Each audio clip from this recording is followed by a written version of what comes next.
मेरे चौथे गुरु जितेंद्रानंद सरस्वती औघड़ जो बिहार के थे, उनके साथ आज से 45-46 साल पहले मैं शंकराचार्य ब्रह्मानंद जी से मिलने बनारस उनके आश्रम में गया। मेरे साथ मेरे गुरु भी थे। मैं देखा वहाँ पहुँचने के बाद महाराज बैठे हुए थे। मैंने उनको प्रणाम किया, क्योंकि हमारी संप्रदाय में मुंडन हो जाता है बचपन में सिर का। सफ़ेद रंग के कपड़े पहना था, एक छोटी सी रुद्राक्ष की माला थी। मैंने उनको प्रणाम किया, दंडवत प्रणाम किया। वो मुस्कुराए, बोले बहुत सुंदर बालक है जितेंद्रानंद, इसने औघड़ संप्रदाय को ज्वाइन कर लिया। बोले हाँ, ये हमारी संप्रदाय का है, आपको देखना चाहता है। महाराज ने बोला कि मैं तेरी परीक्षा लूँगा, तेरा गोत्र क्या है? मैंने कहा भरद्वाज। बोले ये बता तो कि ये 5 तत्व होते कौन से हैं?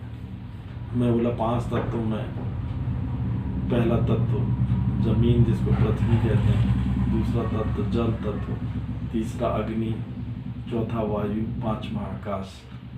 तो इन 5 तत्वों में लोग समाधि कैसे लेते हैं, और समाधि किन किन संप्रदाय में जरूरी होती है? मैंने कहा शैव संप्रदाय के जो लोग होते हैं, औघड़, नागा, योगी, शंकराचार्य, ये समाधि लेते हैं। समाधि लेने के बाद, क्योंकि उनका पृथ्वी तत्व में समाधि दी जाती है, इसलिए गड्ढे खोद के उनके आसन के रूप में नहला के उनको एक आसन जो होता है, जो उनकी परंपरागत होता है, उसमें बैठा दिया जाता है। बाद में उसको भर दिया जाता है, उस पर पक्की समाधि बनाई जाती है, और उस समाधि के ऊपर एक शंकर जी की स्थापना होती है। ये योगी संप्रदाय, औघड़ संप्रदाय, शैव संप्रदाय, शंकराचार्य संप्रदाय में होता है। बोले दूसरी समाधि किस प्रकार की होती? मैंने कहा जल समाधि। ये जो महाराष्ट्र के नागा ये साधु होते हैं, ये जल तत्व में जिन अपने शिष्यों को दीक्षा देते हैं, जैसे उनके सबसे अच्छे उदाहरण बहुत बड़े महान गुरु भारत के इंजीनियर महाराज, जिन्होंने अपने तमाम शिष्यों को नर्मदा जी में खड़े होकर 5 प्रकार के सुगंधों से स्नान किया और नहलाया। जल तत्व महान होता था, तो उनके संप्रदाय में जल समाधि दी जाती थी। उनके गुरु, गुरु के गुरु, और बाद में जब इंजीनियर महाराज नहीं रहे तो उनको भी भावल के पास जल समाधि दी गई। जल समाधि का तात्पर्य होता है ये शरीर है, ये किसी काम का नहीं है। कोई प्राणी इसको खा लें तो उसका उद्धार हो जाएगा।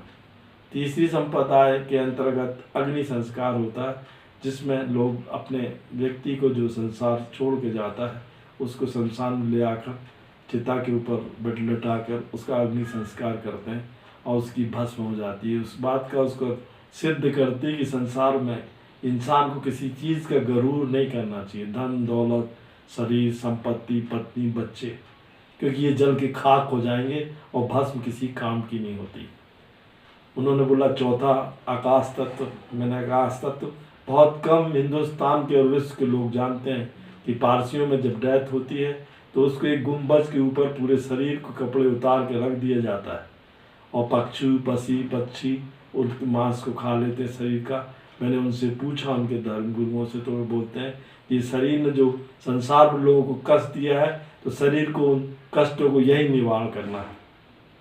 5वां तत्व जो होता है आकाश तत्व, क्योंकि उसका बेस नहीं है, वहाँ पे कोई समाधि तो बन नहीं सकती। मैंने कहा महाराज इसलिए वहाँ पे कुछ हो नहीं सकता, वो देवी देवताओं की समाधि का स्तर होता है।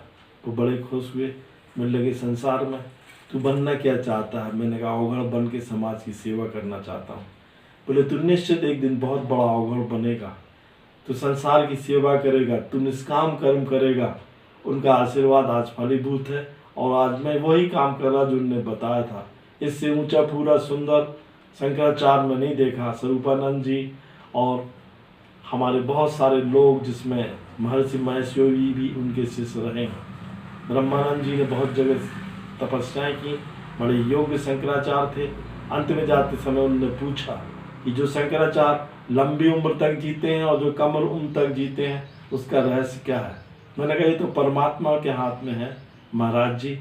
हाँ, पर आदि शंकराचार्य तो 32 साल में चले गए।